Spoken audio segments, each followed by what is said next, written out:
gudoomiyaha gobolka Awdal Maxamuud Cali Saleebaan Ramaax ayaa waxa uu saxaafadda u soo bandhigay isla markaasina uu ka warbixiyay hub isugu jira noocyada kala duwan ee hubabka isla markaasina uu ku sheegay inay soo qabqabteen kadib waxa uu yiri dadaal ballaaran oo ay galeen ciidamada kala duwan ee Soomaaliland ee gobolka Awdal ayaa waxa ay ku guuleysteen buur inay soo qabtaan hubkani oo uu sheegay inay khatar badan uu ku hayo dalka Soomaaliland gudoomiyaha gobolka Awdal Ramaax ayaa waxa uu ugu horreyn u mahad celiyay ciidamada kala duwan ee gobolka Awdal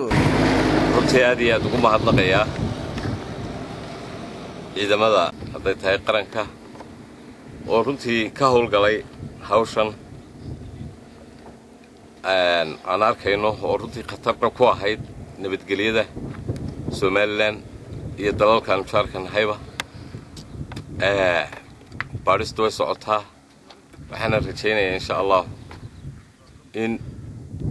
howlgallada caynkaas oo kala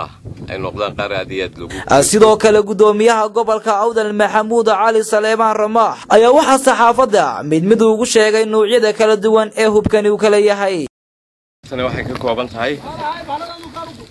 laba hoobiye kasaasta hoobiyaha oo tiro badan xabadka hoobiyaha baaruudda cad baaruudda madow siyada iyo alaab badan oo loo isticmaali karo in wax lagu qaar kamid ah uqaasha iyo waxgaradka ka soo jeeda degmada Baki ee gobolka Awdal ayaa iyagu dhankeeda daadifeeyay isla markaasina waxba kama jiraan ku tilmaamay hubkani oo uu sheegay gudoomiyaha gobolka Awdal inuu khatar badan ku hayay guud ahaanba Soomaaliland waxana ay sheegeen inuu hubkani waxa uu hub ka haray dawladii dhexe ee Soomaaliya isla markaasina yaalay degmada Baki ee gobolka Awdal waxana halkaasi ku ogaa guud ahaanba madaxda sarsare ee Soomaaliland iyo maayiradii kala duwan ee soo maray degmada Baki odayaashani ayaa waxay sheegeen inuu hubkani yaalay guryaha dawladda isla markaasina ay isla ogaayeen iyaga iyo dawladda Soomaaliland iyo guud ahaanba mas'uuliyiintii kala duwan ee soo martay degmadaasi hadday shicib qaadanayo buuraan laga arag baan leeyahay meel buuraan waxba laga arag baan leeyahay hadduu shicib doonayo inuu qaato alaabta ma ay guriyaan leenaan ku xafidano saddexda guri dawlad baa leh saddexdaba waana guri dawlad anoo Soomaaliland baa noo bartigaan ku jira qolo meel kale u duuli karto qolo meel waxay meeliin meel ku xeeray meeliin hubka dawladdu ma anagu haynay war xafidaynay iyadu maanu haynay gurigeena way taale maayri loo koogiyay barsa wali uu koogiyay taliyo wali uu koogiyay hada xad baro argan maanta waxa maanta la sheegayo maanta waxaan ka cadeynayaa alaabta lagu qabtay ee laga soo qaaday degmada Baki in ay ahayd sooyaala iska taalay ka hadhay dawladii hore ee duntay ee Maxamed Siyaad Barre taasoo ay lahaan jireen ciidanka guuloodayaasha la yiraahdo taasoo sida odayaashu u yiraahdeen ku taageersanahay oo inuu waxba ka tigirooyaashu oo sida ay u cadeeyeen ay tahay waxaan cadeynayo hubka alaabta la soo qaaday inay halkaas ku ooli jirtay inay dawladdu ay ogeyd in inta maayar ee la soo sheegay ogaayeen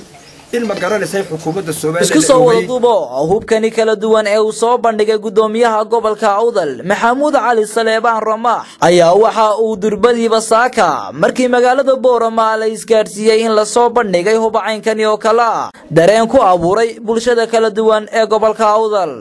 waxaana arkaysay baraha kala duwan ee isugu yimaadaan bulshadu in siyaabo kala duwan looga sheekeynayay hubkan uu soo bandhigay gudoomiyaha gobolka Awdal halka sidoo kale dadweynaha ka soo jeeda deegaanka degmada Baki ayagoo cara xoogan ka muujiyeen hubkan uu soo bandhigay gudoomiyaha gobolka Awdal isla markaasina ay ka xumaadeen qaabka uu fasiray hubkani waxaana ay noqonaysaa markii uu horeysay ee gobolka Awdal lagu soo bandhigo hub caynkani oo kala isla markaana aragtiyo kala duwan oo wata dareenadooda ay bulshadu ka muujiyaan waxaana soo bandhigida hubkani ay imanaysaa xilli uu gudoomiyaha gobolka Awdal uu hore u sheegay hub ay ku qabteen magaalada Boorama isla markaasina laga keenay Puntland iyo Soomaaliya hubkaasi oo gudoomiyuhu sheegay in loo waday ciidanka buuraleyda ee uu hogaamiyo Suldaan Abibakar Cilmi Wabar ay ka sugayeen gudoomiyaha gobolka Awdal cadeymaha hubkaasi oo hore uuna u soo bandhigin hase ahaatee markii uu saaka soo bandhigay ayaa uqaasha ka soo jeeda degmada Baki ayagu hubkani ku sheegeen hub iska yaalay degmada Baki wa Ahmed Farax Barkhad Ahmed Baraka على شبكة عالمية عدد.com